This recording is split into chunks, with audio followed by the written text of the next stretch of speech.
continuação, tá, pessoal? Do estudo Quando o corpo se transforma em morada de demônios. Nós já falamos miseravelmente endemoniada. Falamos os dramas de hoje. Vamos dar sequência nos dramas de hoje. Falamos de Mateus 9, 32 e 33, Mateus 12, 22 e Lucas 4, do 31 ao 37. Vamos dar sequência então. Mas antes vamos fazer uma oração. Deus, em nome de Jesus, meu Pai, abra o nosso entendimento, dai-nos direção e fala conosco através desse estudo em nome de Jesus. Como você pode ver, a possessão demoníaca são comuns desde os tempos bíblicos. Mas muitas pessoas ainda insistem em tratar esse assunto como um fenômeno raro de ocorrer. Ao contrário do que eles pensam, as possessões estão presentes atualmente. Mas, assim como naquele tempo o Senhor Jesus não poupava esforço para libertar as pessoas que iam até ele, hoje o Salvador coloca o seu poder à disposição de todos aqueles que clamam, não importando se pertence a uma religião ou não, se são membros de uma igreja ou não. Portanto, mesmo que você se sinta um estrangeiro no rebanho de Deus, mesmo que a sua fé seja frágil e pequena, ainda assim há esperança para você. Há solução para esse problema de possessão. O Senhor Jesus veio justamente para desfazer as obras do diabo e coloca em liberdade aqueles que vivem aprisionados pelo mal. E hoje, por meio de seu nome, temos uma missão de continuar a sua obra aqui na terra. Uma coisa interessante, amiga. Antes do Senhor Jesus, a Bíblia pouco se fala em demônios. O Senhor Jesus quem abriu o leque e nos deu a consciência da existência de demônios atuando na vida de homens. No Velho Testamento tem uma outra passagem, uma das que eu me lembro agora, foi quando um espírito imundo possuiu Saul, ele ficando perturbado. Ali era uma possessão demoníaca. E como eu falei semana passada, os profetas eram orientados por Deus, os reis, a exterminar nações. Homens, mulheres, crianças, animais, por aquela nação que está possuída por demônios. A única forma de expulsar demônios na época era exterminando a vida. Hoje não. Hoje nós temos o Salvador e o Senhor Jesus, que através do nome dele, todos os demônios caem por terra e são obrigados a saírem em nome de Jesus. Voltando aqui ao nosso estudo. Aprendemos no dia a dia, no nosso ministério, que a questão que parece ser de difícil solução para algumas pessoas, mas na verdade o que existe é um demônio travando a vida delas. Quando ele é expulso por meio do poder do nome de Jesus, nunca mais ela sofre com tais problemas. Tem pessoas que têm problema de vícios de bebida. É possessão demoníaca. A pessoa não consegue ficar sem tomar uma biritinha. E depois que toma a primeira, aí vai-se embora. Pessoas que é viciada em cigarro, tabaco, fumar. É demônio que possui a pessoa. Pessoas viciadas em drogas, viciadas em jogos, em internet, qualquer vício. Existe um demônio por trás, que tem que ser expulso. Eu até costumo brincar com o pastor que faz vício tem cura. Eu digo a ele que vício não tem cura, como de fato não tem cura o vício. A cura é para o viciado, porque o espírito é expulso e o viciado se torna liberto de todo o vício. Veja que se a atuação do espírito maligno na vida de uma pessoa deixa em um estado de sofrimento terrível. Imagine se ela possui uma legião de demônios em seu corpo. O termo legião simboliza um pelotão de soldados que poderia atingir até 6.000 homens. Era essa a quantidade de demônio, no mínimo, que estava atormentando a vida do morador de Gadará, região que fica na costa ocidental do Mar da Galileia. Logo que o Senhor Jesus chegou àquela cidade, o gadareno, possesso, lhe saiu ao encontro. Vamos agora ao livro de Lucas 8, 26 ao 35. Vamos ler? E navegando para a terra dos Gadarenos, que está de frente à Galileia, e quando desceu por terra, ali saiu ao encontro, vindo da cidade, um homem que desde muito tempo estava possesso de demônios, e não andava vestido, nem habitava em casa alguma, mas nos sepulcros. E quando viu Jesus, prostrou-se diante dele, exclamando, dizendo, com grande voz, que tenho contigo, Jesus, Filho do Deus Altíssimo. Peço-te que não me atormente, porque tinha ordenado aos espíritos imundos, Senhor Jesus, que saísse daquele homem, pois já havia muito tempo que havia arrebatado, pois já há muito tempo possesso daquele homem. E quando tentavam prendê-lo com grilhões e cadeias, mas ele quebrava as cadeias, os grilhões, e era impelido pelo demônio para o deserto. Perguntando-lhe Jesus ao Espírito, qual é o seu nome? E ele disse, meu nome é Legião, porque tinha entrado muitos demônios no corpo daquele homem. E eles rogavam-lhe que não lhe mandasse para o abismo, e andava ali pastando no monte uma manada de porcos, e rogou-lhe que concedesse que ele entrasse naqueles porcos. E Jesus lhes concedeu. E tendo saído o demônio do homem, entraram nos porcos. E a manada se precipitou de despenhadeira abaixo para dentro do lago e se afogou. E aqueles que guardavam os porcos, vendo o que aconteceram, fugiram. E foram anunciar na cidade e nos campos. E saiu a ver o que tinha acontecido. E vieram ter com Jesus e acharam então o homem de quem havia saído os demônios, vestido e em juízo, assentado aos pés de Jesus, e a cidade temeu. Lucas 8, 26 a 35 está escrito essa história verídica. História verídica. Perceba que o homem já não habitava com a família, mas morava em cemitério, junto aos sepulcros, encravado nas rochas.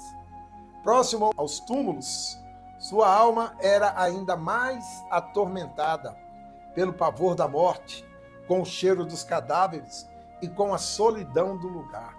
Separado de todos os que amavam, aquele homem estava como um morto-vivo, porque é assim que o diabo age na vida daqueles a quem ele domina. Toda pessoa dominada pelo diabo, ela tem o cheiro da morte, da destruição e do vazio e das trevas. Além disso, ele se feria e se cortava com pedras para proteger a si mesmo. Inicialmente tentava conter-se com cordas nas mãos e com grilhões de ferro nos pés, mas nada disso era suficiente para prendê-lo.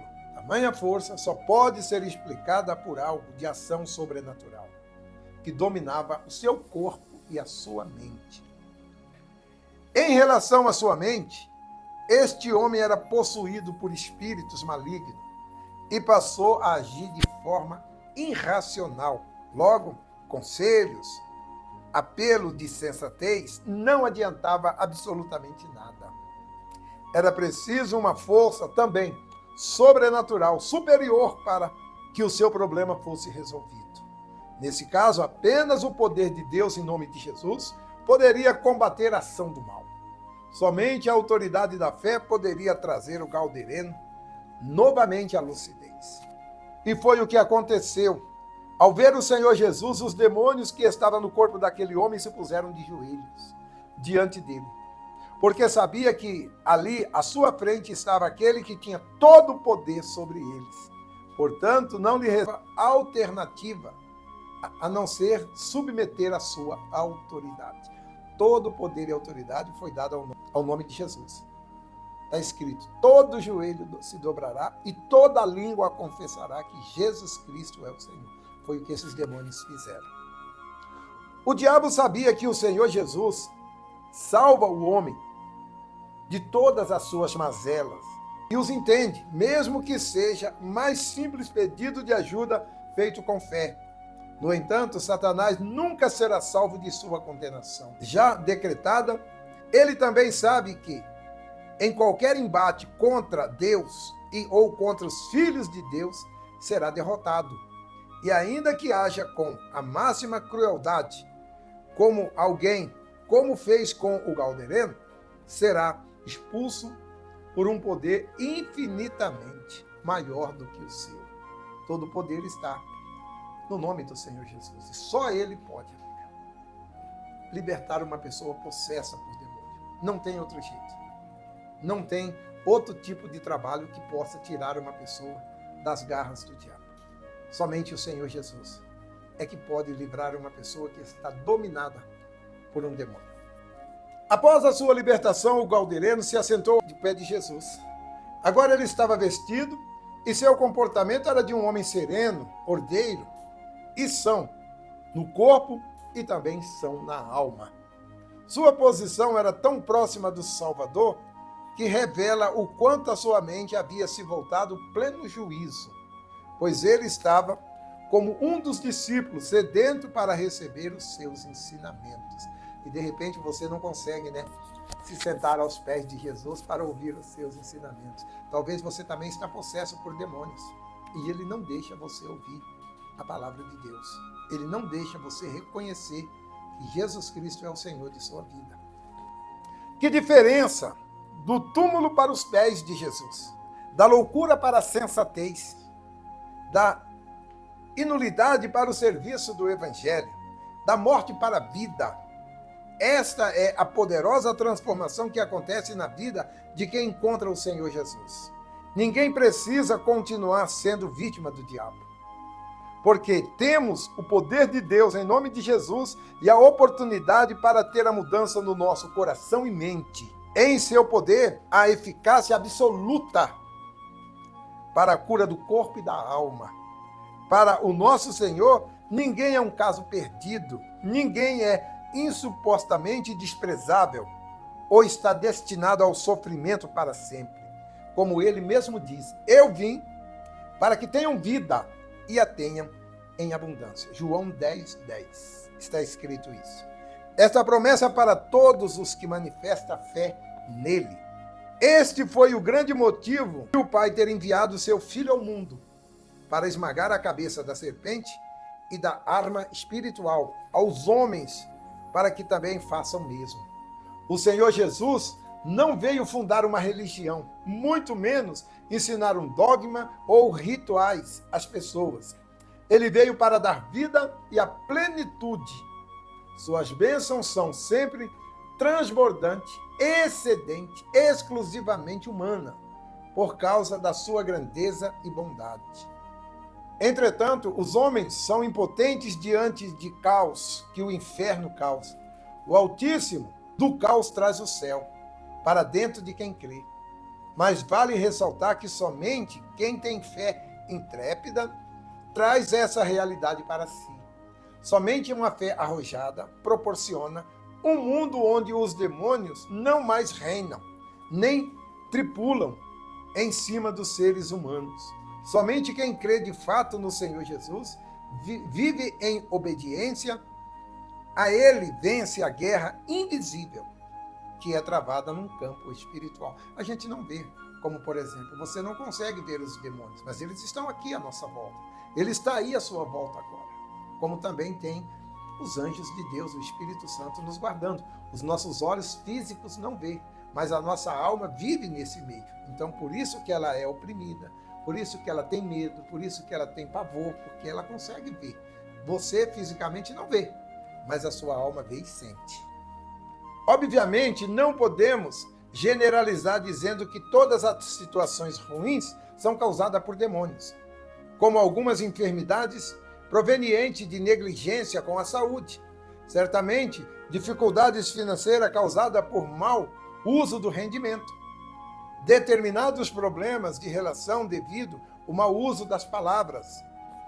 Nesse caso, é preciso usar a sabedoria para resolver tais imbróglios desnecessários. No entanto, não podemos deixar de mencionar que há um número enorme de pessoas internadas em clínicas médicas que estão há anos sendo medicadas sem ao menos ter um diagnóstico de sua enfermidade. Há quem esteja também há longo tempo se submetendo a intermináveis tratamentos psiquiátricos que sequer consegue amenizar o sintoma que apresenta. Outros ainda que vivem atormentados por forte desejo de suicídios, pela depressão, quando na verdade há um mal por trás de tudo isso. Sem contar nos inúmeros distúrbios desconhecidos pela medicina, que são provenientes no campo espiritual, os quais levam seus portadores a sofrer e morrer, sem saber que estão sendo vítimas de uma investida maligna. Essas são algumas das ações do diabo, e o seu objetivo de levar a alma da pessoa que está longe de Deus ao tormento eterno.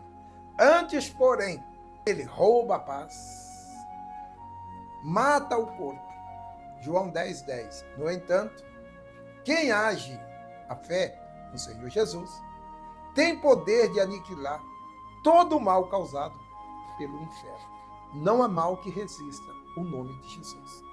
Você precisa ouvir. O Senhor Jesus, certa vez, ele disse assim, conhecereis a verdade, e a verdade vos libertará.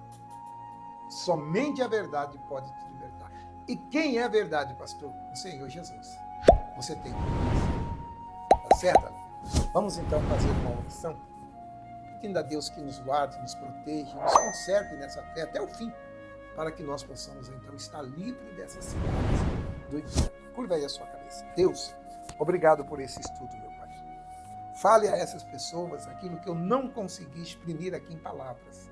Que o Senhor fale ao íntimo do coração dela, abrindo os olhos dela, porque nós sabemos que não é do muito falar ou do muito ouvir que nós seremos abençoados.